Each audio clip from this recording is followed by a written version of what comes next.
Welcome back to the channel. This is the Action Figure Grader, and today we're going to look at recent sales on eBay for the vintage collection. There are a lot of pre-orders, a lot of scalpers for some of the new releases that have come out here recently, like that awesome Stormtroopers of the Empire 3-pack, obviously the Bantha, and then the mess that was the Cantina Adventure Set in terms of pre-ordering that. A lot of you complained about that to me privately. So the scalpers have taken advantage of that on eBay, and obviously there are other sales from TVC 1.0, the Republic Gunship, a really nice example of that sold. So a really good mix here to show you guys what's going on with recent sales for the vintage collection. First of all, I can never pronounce his name, but I do love that Cardback VC49. It looks like it had just a little bit of edge wear to it. That one sold at an auction for $64. And I found another one that was punched that sold for about the same price, if not even slightly above it. I think it was $70. So just interesting that, this one has dropped so much, because this one used to be consistently over $100. So Fayek Search, $64 unpunched. This was a beautiful example of Commander Gree. This sold over in the UK for 135 pounds, which is 180 US dollars. That is a healthy number. That is really significantly higher than where we're seeing that over here. Now, in all fairness, this was in the UK and it's the US card, so, it could be a factor of variant collectors trying to get all cardback variations, but that's one I never tracked down when I was still hunting the vintage collection, and Commander Gree is a beauty. I do love that cardback. That's a really nice example. So over here, anyway, $180, you don't really have to pay that much. I would say closer to $100 to $125 would be my price target to aim for if you're looking for VC43. Got a couple of more Princess Leia slave outfits. Both of them were Revenge of the Jedi with the prototype Fett offer. So these were the retail release versions of the Revenge of the Jedi. This was a punched US card. That one sold for $166. And then likewise, here was another punched example. Same card back. That one sold for $178. Typically, unpunched, you're probably over $200 pretty easily. We saw a couple examples last week that were in that $200 to $250 range, depending on the condition for the card back. So VC64, unpunched, $225-ish, maybe $250 at the really top end. And then for punched, probably $160 to $175, somewhere in there. Here was an unpunched VC111, I think. Is that 111? I always forget. Yeah, 111 for Leia Bespin. Unpunched. This one looked to be in pretty decent shape. That one sold for $90, which is actually lower than where it has been consistently selling, around $100. So, that was a pretty decent deal there for free shipping, $90 versus the typical $100 to $120, anywhere in there. All right, so, man, the Stormtroopers of the Empire is one that was available for online pre-order, and I talked to a few of you that managed to pick it up, but there are a lot of you that were not able to get it. And so obviously the scalpers on eBay are pushing them out the door. And this one has been offered lately around $100 on eBay. So if you missed out, that's the number to aim for. This seller had 5 available, 4 of them sold at $100, and this one does have a make an offer option, so I'm sure by the time this video airs that it will have sold. But what a beautiful 3-pack. I do like the fact that the vintage collection and Hasbro, they're listening to the collectors, and they've done a really great job with these. This is a Stormtrooper Commander, which has got really great details. Obviously, the Sand Trooper has some very nice weathering going on that armor, and then the Scout Trooper. So I thought that was a brilliant marketing way to reuse the molds and just slightly mix it up just a little bit to entice people to buy it. So those special action figure sets are a nice throwback to the vintage Kenner run with some of those 3-packs. So anyway, that's about the going rate right now. I'm sure that it'll come back down, but it looks like about $100 is what you'll have to spend if you missed it. The Bantha, this is on the upper end of the range, okay? So the Bantha obviously has the new Tuscan Raider, Bantha Rider version of the Tuscan Raider. And they were selling $120, $130, and now $140 on eBay. And this seller had, it looks like 13. He had 13 of them. This is the ultimate scalper here. And I know that drives you guys crazy who are trying to just get one for your own collection. But 6 of them sold, 7 still available. And he's at the upper end of the price range right now for the Bantha. The Cantina Adventure Set is another one where you guys have mentioned that it was just a real awful experience trying to buy it. And I gotta be honest with you. Look, I'm not trying to dog on the vintage collection. I know that a lot of you like it. My vintage collection market updates are usually my most popular video each week. It shows you how great my videos are, since I'm really a vintage Kenner collector, right? But it's my vintage collection updates that do the best. But I gotta be honest and say that one of the main reasons I got out of the vintage collection is I got so sick of the pre-orders and the pre-order process and the store exclusives and trying to get the items that were store exclusives. And then when you actually do get the items, they're beat to hell. So I mean, that was one of the things that just left a bad taste in my mouth. I got so sick of it. I just really did. And this process for the Cantina Adventure Set apparently has been that bad. But man, it's a shame because it's an awesome repurposing of these figures. And obviously the Hammerhead, I mean, look at that beautiful Hammerhead. I thought that was a really nice new sculpt there. And then we got Walrus Man, obviously, the blue Snaggletooth, which was a nice touch there, and then Greedo, obviously. So this was a pretty brilliant addition to market to collectors, because we got obviously the HasLab Cantina. This is going to be a nice side addition there that will kind of attach onto the HasLab Cantina and make for a great diorama or display on your shelf. So it was popular, and I don't understand why they make it so difficult to pre-order this stuff. I mean, it should be a no-brainer that they manufacture enough of them. And in all fairness to Hasbro, when this was releasing, there was a lot of stuff going on a macroeconomic level with tariffs and all that kind of stuff. So it's a dicey proposition.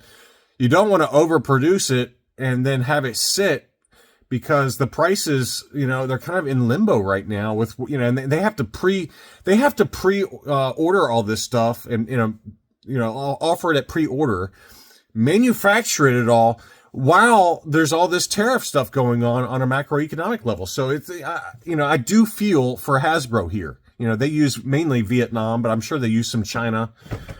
So there's a lot of stuff going on in the world right now, and it's not easy to be able to offer these pre-order and know what your manufacturing is going to look like in 6 months or whenever these things get done. So I feel for them, but for me as the consumer, I'm just not going to put up with it anymore. I mean, it just drove me away. And so this seller, is at the upper end of the range. And I was looking at how the pre-orders were going for the Cantina Adventure Set in terms of resale on eBay.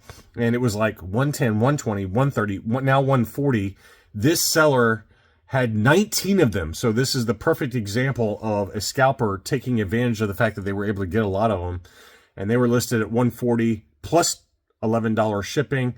I didn't look up what the MSRP is for this set, but all 19 of these sold, and that just shows you how difficult it was for collectors to get their hands on this, just given the scalp process. And again, to crap on Hasbro a little bit, or wherever these were available for pre-order, you've got to limit pre-orders. You've got to limit it. I mean, it's ridiculous that collectors can't get their hands on it because one person was able to get 19 of them. So anyway, that's enough of my discussion on that. Next up, we had a Return of the Jedi version, Toys R Us exclusive version of the AT-AT. That one sold for $700. That was a big number, but in all fairness, this one was a very clean example from what I can tell, and it included the original Toys R Us shipper box. So that was a really interesting sale there. We had the Republic Gunship sell. Now, we were just talking about how there was a graded example that was around $10.50, not including taxes, and as somebody rightly pointed out, it's probably more like $12.50 with taxes on eBay for that graded, AFA graded Republic Gunship. And then here was another one that just got listed this week and sold, $900. So that's kind of a new high watermark, if you ask me, for a factory sealed example. And it was not perfect. You can see there near the Attack of the Clones logo that it had some wear to the box. So it was not in perfect condition. It had some dings here and there. And even still, with those defects to the outer packaging, that still sold for $900 plus $25 shipping for the Toys R Us Republic Gunship. The Smugglers Run Millennium Falcon, that one sold for $710. This one was still sealed in the factory sealed in the shipper box. So look at that, how clean that looks. It even has shrink wrap around it. So that one is really pristine and untouched. And the seller wanted $710 free shipping on that one. That was a pretty good deal, most likely. Next up, we've got Yakface, and we've got more on the HasLab Cantina here, or not the HasLab Cantina, the HasLab Katana in a second. But this is the pack-in for the Sailbarge. This is Yakface, beautiful card back, looked to be in really pristine condition. That one sold for $150, and that's really come back down to earth. Remember, that was like over $300 pretty consistently. So this Yakface with the coin, Power of the Force card back, $150 plus $10 shipping. Here was a loose HasLab Jaba Sailbarge Katana, and this was this guy was basically just selling it with all of his figures still on it.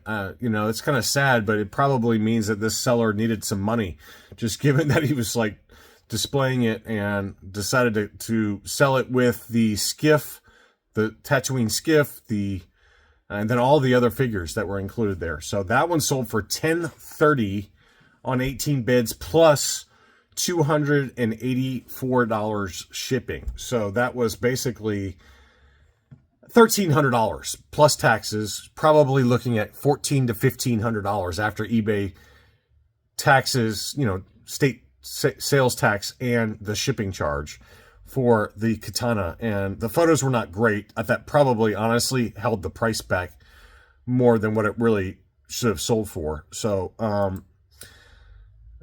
just not great photos. It was just lots of close-ups that didn't do a great job of showing the whole item. There you go. So this was a pretty decent photo here. This included Power of the Force 2 versions of the Jabba the Hutt dancers, Ula, Salacious Crumb. We had some 30th anniversary edition of the Max Rebo Band. We had Boba Fett from the 30th, it looks like 30th anniversary, maybe Legacy Collection, I can't tell there. And so lots of extras to kind of fill out your display. And the fact that it only sold for $1,300, $1,400 is a shame there. But I've got another example that is still factory sealed that was for sale during the May 4th Heritage Auction that we'll go through in a second. Next up, I got a couple of different Ahsokas that sold. This is the original VC102 Ahsoka. This was an unpunched US card and in pretty clean condition for $108.50. Crazy how much that has dropped. And then we had a UKG 90% version for the same card back.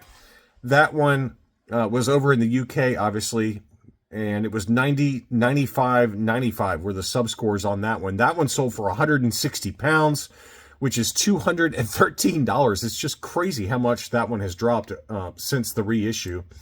Next up, we had the VC61 prototype armor Boba Fett, and this was displayed inside with the shipper box. And this was an uncirculated 90 grade from UKG, 85, 95, 95. So there you go there. And that one sold at an auction for $162 US. That was a great deal there, if you ask me. I don't know why these went so low, but those have really dropped. Both of those the VC102 Ahsoka and the VC61 prototype Fett. Those have dropped a lot over the last year. Next up, we had an AFA 8.5 Colonel Kraken. That one sold for $100. You know, again, nothing special there, but I did want to point out that deleted scene Blu-ray figure that, you know, it's kind of a tertiary character that you don't see graded very often. So that one did sell for $115 after shipping. And I forgot to look up what this one sold for after the buy it now or make an offer option. This one, best offer was accepted, but this was a Barry Lowen signed The Mandalorian Bescar. This is the Bescar Armor. And it's signed by Barry Lowen. And I think he is maybe what the stunt... Signed by Barry Lowen. I think he was maybe like a stunt double for the Mandalorian. VC181. This was a 90-plus grade. 90, 95, 95. Wow. Very nice. And this one was from One Stop Comic Shop. Daniel over there has a number of different CAS graded figures, signature series figures. So not just Star Wars either. He's got lots of others. So that one did sell. Best offer accepted at $300. Now we got one I got to talk about for a little while here. This is the European version of VC129 Dr. Aphra. And it was graded UKG 90%. For those of you that don't know what this one is missing the warning label in the upper right-hand corner, and it has the warning paperwork for the Eurozone inside the blister. It's a very specific to Europe figure. You can also see the multi-language warnings on the back. This is a very, very rare European version of VC129. It's very tough to find. And somebody posted it in one of the Facebook vintage collection groups and said, do you think it was a fair price? And there was lots of laughing emojis. Ha, ha, ha. It's actually a very fair price for what it is. It's a very tough item to find. And I don't know what it says it sold for 679 pounds. I'm pretty sure it sold in a best offer accepted for around 500 pounds. But this is, it might have sold for this price. I'm not sure. But for some reason, I think I remember seeing in the comments for that post on Facebook that it sold for 500. But I might be misremembering that. But even ungraded, these can consistently go for over 500 pounds or $600 or $700 US. So I thought this UKG 90 was a great deal, It's very, very tough to find. This is, you know, I've only seen maybe 3 or 4 total of these on eBay, period. So that was a great deal, I thought, for a very rare TVC 2.0 with that European warning on the back, and then obviously the European paperwork inside the blister. There's a couple of other figures like this that have that. I can't remember off the top of my head which ones they are, but I think there's a Chewbacca. Oh man, my memory escapes me. You guys can leave a comment with some of the others that are out there that are experts on this stuff, but this is one I always wanted because, you know, I love Dr. Aphra, but that one did sell. And it says, eBay says it was 679 pounds, which is $904 US. So beautiful item there. Finally, there were 2 vintage collection items that sold in that May the 4th be with you auction over at Heritage. The first one is the Revenge of the Jedi SDCC exclusive set, the Death Star box set. That one sold in an auction, including the buyer's premium, for $1437.50. And that's pretty consistently where it's been selling lately, both on eBay and elsewhere. So you guys can expect to pay right now, anyway, for the SDCC Death Star box set about $1,400 to $1,500. That's pretty consistently where it's going. We saw one recently that sold on eBay for about that same price. So that was that. And then obviously the Jaba Sailbarge, the Katana, that one also sold, and that one was very low. Somebody got a great deal on that at $1,500, including the buyer's premium. At $1,500. So I don't know why that one has dropped so much, but that one has really dropped a lot. And obviously this shipping charge plays a part there, but we've seen plenty of examples of the Katana Sailbarge that sell before the shipping charges for over $2,500 pretty consistently. So lately it's been really dropped in price a lot. So I would imagine that the seller on this one was pretty disappointed by that sales price at $1,500, just given some of the other recent prices we've seen. Anyway, that is all I really had. This was a little bit longer video for the vintage collection. I hope you enjoyed it. Thank you, as always, for watching. Don't forget to leave me a like if you did, and I'll be back soon.